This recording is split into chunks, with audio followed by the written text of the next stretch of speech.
A less than clean home can cost you thousands off the list price or ultimately turn off interested buyers. Check out our exhaustive house cleaning checklist to take your home from live-in mess to showroom ready in a weekend. A disorganized home is a red flag for countless home buyers who'll presume repair issues hiding beneath the dirt. A spotless home sends out the unspoken indicator that your property is a well-kept property. It's not as quick as straightening for a dinner party either. Prospective buyers are coming in to kick your home's proverbial tires. As they choose if your house will satisfy their requirements, they'll open closets, have a look at out-of-sight corners, and may possibly even shift home furnishings. A good deep cleaning at the beginning can make it easier to keep your place tidy for showings the whole time your house is on sale. Working within a cleanup team is one option to do the job, however it comes with a price.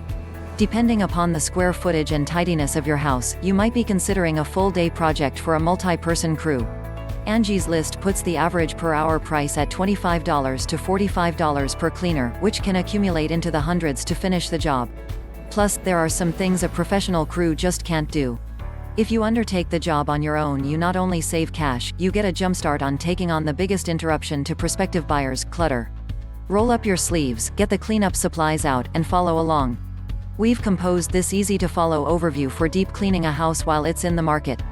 At the end of the training, you'll understand how to deal with clutter the cost-effective way, discover and work with the most ideal cleaning products, master a cluttered kitchen, help to make the bathroom shine clean, dust, sweep, vacuum, and wash effectively, give everything in your house a final polish bonus, the way to manage pet odors and dander. So, let's get off to business. Overcoming clutter. Take a stroll through your home and assess the place like you were actually a buyer instead of a resident. Fresh eyes will find those unkempt paper stacks on your work desk, the mantle overflowing with photos, the bin of wash remaining to get folded. All of those prized souvenirs and to-do tasks that completely transform your house into a home are a distraction for possible prospective buyers. The very best approach to assist prospective buyers imagine themselves residing in your home is to remove most of the visible pointers that someone else currently does. That doesn't suggest you need to entirely depersonalize your home. Dart states, the concept of somebody having individual things in their house is fine with me due to the fact that at the end of the day it is their home. As long as it's not overwhelming or offensive. How do you choose the balance in between an acceptable level of customization and excessive mess? The secret is to turn the task of decluttering into an opportunity to get a jumpstart on your packing. Moving from one home to another is a massive undertaking. It's never ever premature to start the process. Dart encourages his customers, when you're moving, you've got to establish 3 different piles. The very first pile is made up of things that are going to go to charity, the second pile is what's going to the dump, and after that the third is what you're going to pay to have actually relocated to the next property.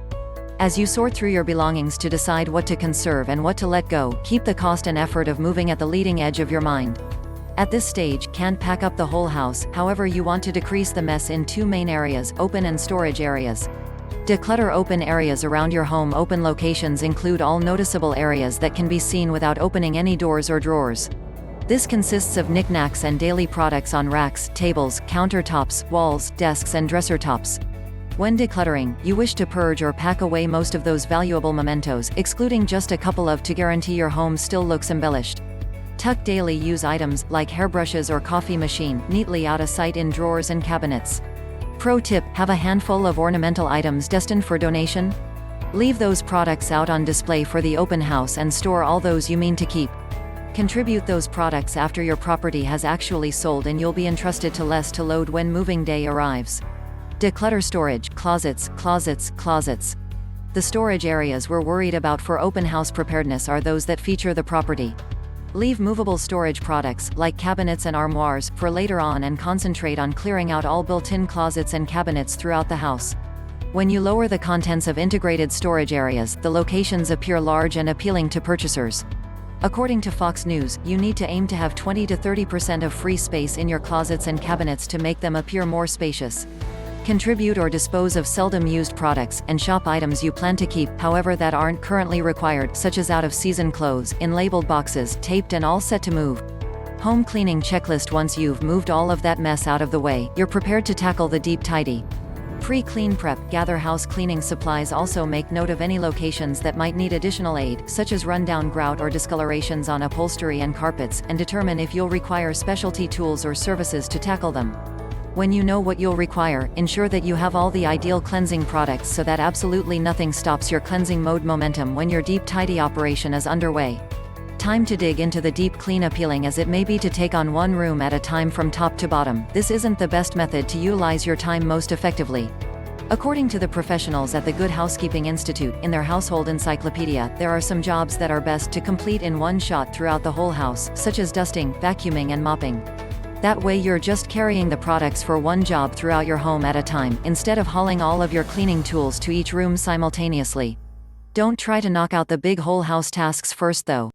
As you take on the smaller sized cleaning jobs in each room, chances are you'll kick up dust and dislodge dirt as you clean up. If you vacuum and dust the whole house initially, you'll need to do it again once you've completely cleaned each space. 6 steps to a spotless, shining kitchen. Step 1. Countertops. Remove everything from the countertops and anything hanging on the cabinets or appliances.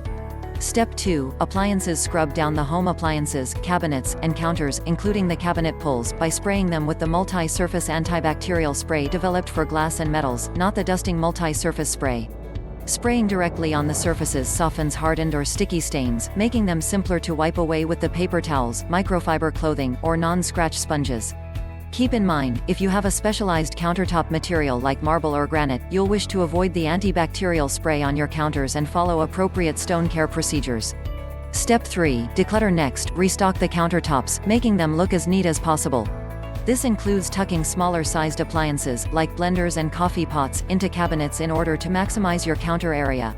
You ought to also consider organizing countertop items in little, attractive groups using the interior design rule of threes. Step 4. Fridge. Empty out your fridge so you can clean down the interior and exterior with soap, water and a sponge. Bring in the non-scratch scouring pad for any stuck-on stains, then finish up with the disinfectant cleaner.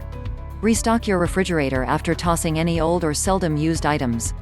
Step 5. Stovetop and oven. For baked-on messes in the oven, one option is to run the automatic oven cleaner, which warms the interior up to 900 degrees to burn off any spills, leaving just ashes to be wiped out with a non-scratch sponge and water once it's done and cooled. According to the kitchen professor, this alternative can be tough on the home appliance and trigger extreme smoke. If you do go with this approach, make certain you remove the oven racks before running the cycle or risk them blemishing or becoming difficult to slide. When in doubt, leave the racks out. Also watch the oven cleaner if you're using the automated setting, as the heat can launch hazardous fumes from the cleaner or trigger cleaner residue to bake onto your oven. As an alternative to your oven's auto clean setting, consider using an oven cleansing option and a non-scratch sponge. Let the cleaner set on stubborn drips and spots for several minutes to soften upset, baked-on spills before cleaning them away. Step 6. Dishwasher. Scrub out the dishwasher just as completely as you clean the refrigerator and oven, taking the time to get rid of and clean the racks also. If you've got an issue with dishwashing machine odor, Sears recommends running an empty cycle with a natural deodorizer, such as a cup of baking soda, a cup of vinegar or numerous lemon peels. 3 simple steps to tackle dirty bathrooms. Step 1. Toilet. First, coat the interior of the toilet bowl with the toilet bowl cleaner, letting it sit for a number of minutes while you're at other tasks so it can dissolve any tough discolorations. Then scrub the bowl with a toilet brush and flush the remaining cleaner. Step 2. Sink and bathtub. Spray the multi-surface antibacterial disinfectant spray straight onto the sink and the outside of the tub and toilet. Wipe them down, moving from the sink to the tub outside to the toilet, to guarantee that you do not move any harmful germs from the toilet to the sink where you brush your teeth. Disposable paper towels are advisable over microfiber cloths for this job for the very same sanitary reasons. Step 3. Mirrors, glass, and faucets. Use glass cleaner on shower doors and the mirrors for the best streak-free outcomes. Clean the surfaces down with paper towels, then polish the sleek surfaces with a microfiber fabric. Glass cleaner is a terrific way to offer faucets an extra shine when they've been sanitized. Time to cover the whole house while cleaning. When you're carrying out one cleaning job throughout your home, it's best to take them on in a logical order. You don't want to tidy something and then mess it up as you make your way through your home. The ideal order of operations in a home's deep tidy is: scrub the walls, dust all the important things. Sweep the floors, vacuum the carpets, mop. Here's how to get it done. Step 1. Scrub the walls. Start out with a container of soapy water and a big sponge to wipe down all the baseboards, windows and door frames. As you work, check the walls from flooring to ceiling so you can wipe out any noticeable dirt. Bring along the Mr. Clean Magic Eraser too and secure scuffs as you discover them. Step 2. Dust all the important things. Next, you're all set to dust the entire house with the multi-surface dusting cleaner and microfiber fabrics. Fortunately, you won't require a different cleaner for every surface area type, as Pledge Multi-Surface 2 antibacterial cleaner is safe for sealed wood, metal, electronics, plastic, and laminates. Simply don't use this one on unsealed woods, and while it's safe for glass, it does tend to leave streaks. Unlike cleaning in the hard surfaces in the bathroom and kitchen, for this job you need to spray your cleaner onto your cleansing fabrics, not directly onto surfaces. The extreme moisture brought on by direct spraying can leave discolorations on wood and leakage into vents, triggering damage to electronics. Work high to low, beginning with ceiling fans and the tops of bookshelves on down, so that any falling dust bunnies won't land on anything you've currently cleaned. Pro tip: you can utilize the electronics duster on more than simply electronics. Bring it in to blow dirt out of small crevices everywhere, from electronic fan vents to the dirt caught in sliding door tracks. Step 3. Sweep the floors. 1. Sweep difficult surface area floorings initially, then vacuum after to catch any dirt kicked into carpeted spaces after sweeping. Use the vacuum's tube and accessories to go after any difficult to reach locations. 2. Utilize the extendable wand on ceiling cobwebs to get dirt under heavy furnishings and to pull crumbs out of furniture cushions. 3. Utilize the upholstery attachment to pull dust out of furniture and to freshen dirty drapery. 4. Finish up by mopping all floorings with the mop pail and the cleansing liquid for floors based on the instructions on the product packaging. Note that this is only for tile and linoleum floors, as wet mopping is too wet for hardwood and laminate floors. 5. Move from living spaces to the cooking area and into the restroom for optimum sanitation. 6. Remember, if you're not utilizing a disposable mop head, sanitize the mop once the restroom floorings are completed. The final house cleaning polish almost done. In the hours before any prospective purchasers and their agents show up, spot check the entire house and stash any mess that's made its way back out of hiding.